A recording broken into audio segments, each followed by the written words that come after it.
What's the point of wishing for something if you're not going to show gratitude once it shows up at your door? Welcome back to Along the Spiritual Journey.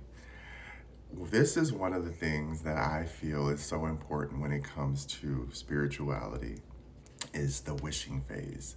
I wish, I wish, I wish, I wish, I wish. You're manifesting, you're doing all your activities and exercises, you're putting in the work, you're just being patient, you're chopping wood and gathering water. You're doing all of that and you're not complaining and you're finding a way to do it with a smile on your face. But then one day the thing shows up and it doesn't look the way you expected it to look, but it's that thing and you think it's a trick. And you're like, well, is this a trick? Is this a... And it's like, no, it was a wish. You wish for it.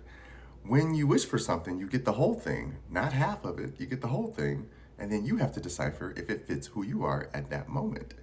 And so I laugh because this is kind of the Aladdin thing where he made all these wishes, right? He wished for these things that had really big shoes to fill because he didn't recognize that there was more work to be put in after making these big wishes. He only saw the camouflage. He only saw the storefront, right? He only walked in and saw, okay, I can handle this. This is something I can want. But on the back end, in the back of the store, right? You got to stock the shelves, unbox the boxes. You got to make everything look presentable and correct. And that's work. It takes work. And so I always tell people when you wish for something, you have to remember that work is going to come with it.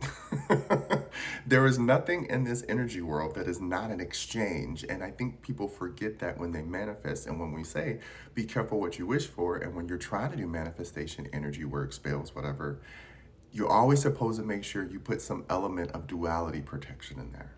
Because this is where you're going to protect yourself from wishing for something, and then it's kind of like the pet cemetery, right? That man really wanted his little baby boy to come back so bad that he didn't care that he was dealing with the laws of light and darkness at its core root, which is chaos, and anything can come out of that, right? If you don't do it, if you don't utilize energy properly, you're going to get chaos. It's going to blow up in your face.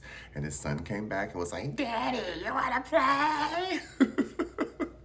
And then he had to put himself through a whole new level of trauma because he had to take his son out again. This is where I tell people it's important to understand that duality exists in everything. So when you wish for something, you're talking about, I want to be rich and famous. Okay. Don't just leave it at that.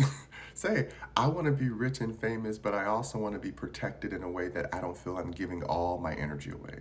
I want to be rich in a way that I'm not giving all my money and funds away to things that don't matter to me.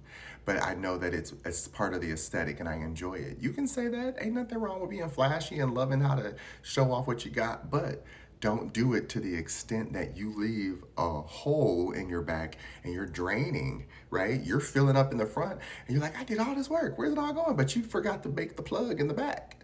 And now you got this, everything that you wanted is flowing out to someone else and you start seeing it happen around you. Like, how is everyone else getting this before me?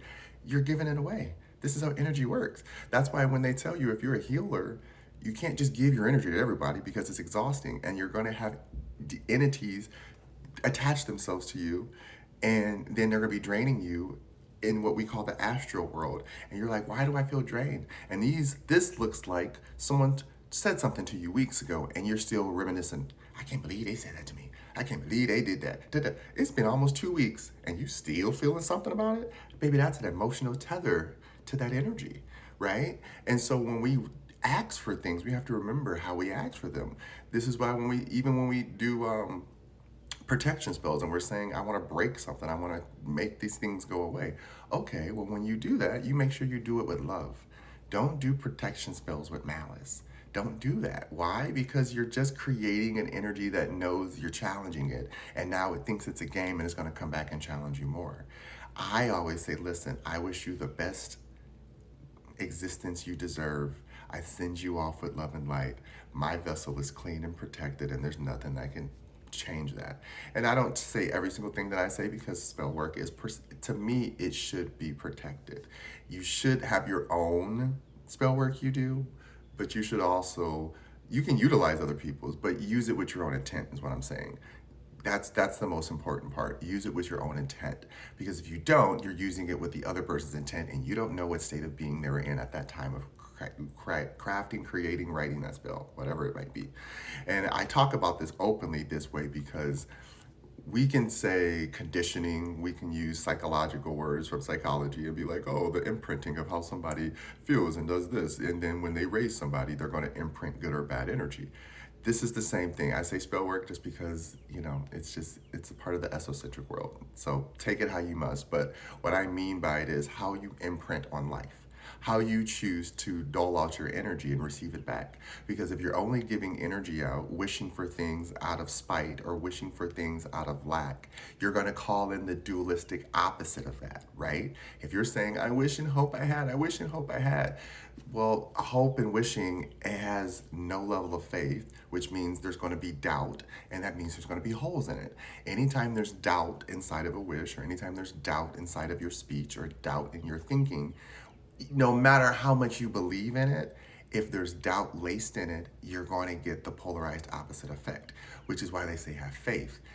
That's why they say be delulu a little bit, because it's important to, faith is on some level of delulu. You don't know it, you can't see it, you don't have to trust it, but you can't trust it, but you do trust it, right? Because faith is just an unyielding, wavering, I know that this is going to work out for me. And if it doesn't, okay, you learn. That's okay. But it doesn't mean that you have to not trust yourself just because everyone else is telling you this is how it should be done, this is how it should be done. So that's why I say when you're wishing for things, because anytime you're taking on somebody else's this is how it should be done, I call it spell work. You're taking words, they're stuck in my head, now I'm breaking these words down, I'm giving them meaning, I'm giving them energy, and now I'm starting to feel this way. And now because I feel this way, my body and consciousness thinks that that's real. And so this is where you get the subconscious conditioning, where it's like, okay, well, this is what we usually do in this mode, because the subconscious is very basic. Happy, hungry, mad, sad, right? And if anything irritates that, it's going to react, which is why our conscious mind has to be awake, so that when little things happen around us that we don't want to happen to us, or we don't wish to happen to us, don't take that energy on and start feeling like it's happening to you. Just say, wow, that really sucks. And I'm so happy that that's never happened to me. And if it did, that would suck also, but that's not my timeline, and that's not something I have to engage with. You have to speak it into existence. That's how it works. The more you do this with yourself, your body starts to trust you, and your energy starts to trust you. And then when you start doing your manifestations and spell work and all this other stuff, your body starts to say, oh yes, they mean it. This isn't some trick. Because the thing with all this type of energy work is energy will trick you. That you can look at a chameleon and all the defense mechanisms that are embedded into other species. They can trick you so that they can camouflage into their environment so that you can't see how their magic works, right? We all have this world and realization where we exist that no one else exists, but we still have to protect it and exist in the outside world. So it is important to have that sense of self-protection first and self-care first. No matter what anyone says, no matter if you have offspring or not, if you're not there, they're not there. So it's important to put you first. And understand that when you are putting energy into the universe, it's only responding to what you have created within your own innerverse. So when you make a wish upon that star, make sure you say how far you see yourself going within that wish. Make sure you say exactly what you need within that wish. Make sure you say exactly who you are and what you're acknowledging in that wish, and what you're saying, I am still ready for it. And then the universe is like, miracles, boom. And you're like, oh, I did not anticipate that. And they're like, because you did the work. Wishes are cute, they're temporary. I always say wishes work with the devil a little bit, because they can happen real quick, but it don't mean it's what you want. When it happens, when you say what you fully mean with your chest and no hesitation, and you trust it in faith, the universe, spirit, God, whoever you believe in, will then double that and give it back to you in abundance. And that, to me, is how wishes should work. But who am I to say? Anyways, I hope that makes sense. Love ya. Mwah.